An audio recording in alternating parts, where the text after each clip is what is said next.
Hello guys, நான் உங்கள் அபிநந்தராஜ். வாங்க இன்னத்த வீடியோக்குள்ளே போகலாம்.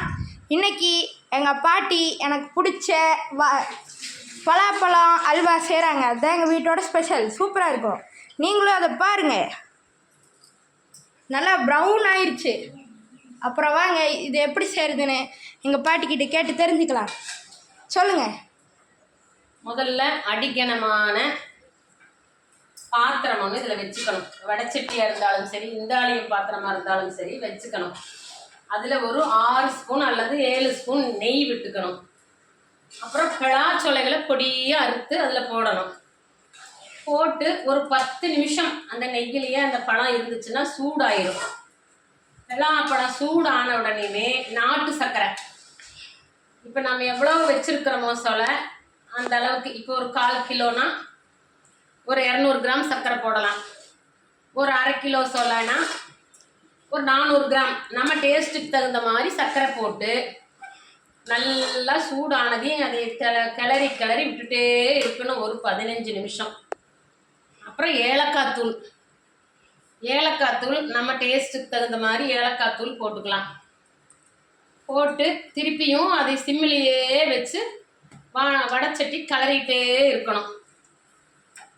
நமக்கு பார்த்தாவே தெரியும் அது வெந்து கொதி வர மாதிரி நல்லா சடன்னு சத்தம் வரும். நல்லா விட்டுறணும். அப்படியே எதுவுமே பண்ணக்கூடாது. நல்லா நெத்து வர தேங்காய் இருந்தால் ஒரு தேங்காய் உடைச்சி பூவு சொரவி நெய்யை ஊற்றி தேங்காய் பூவை வதக்கி இந்த பலாச்சொலையில் கொட்டணும். கொட்டி இப்போ ஒரு 1/2 மணி நேரத்துக்கு மேலே நம்ம பக்கம் நின்று இது இப்படி கிளறி விட்டுட்டே இருக்கணும்.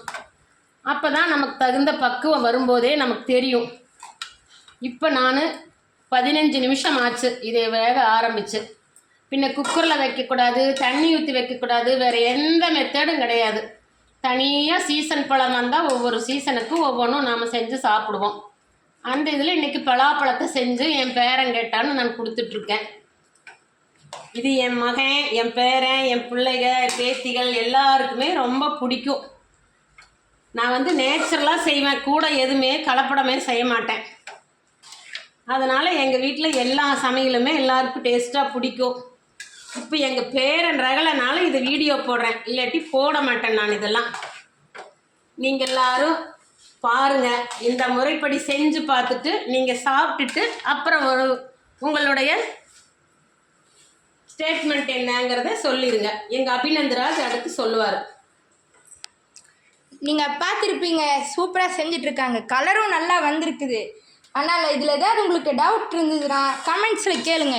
இது அடுத்த வீடியோவில் வேணால் எங்கள் பாட்டி எக்ஸ்பிளைன் பண்ணுவாங்க. சரி கைஸ், பாய். அடுத்த வீடியோவில் பார்க்கலாம்.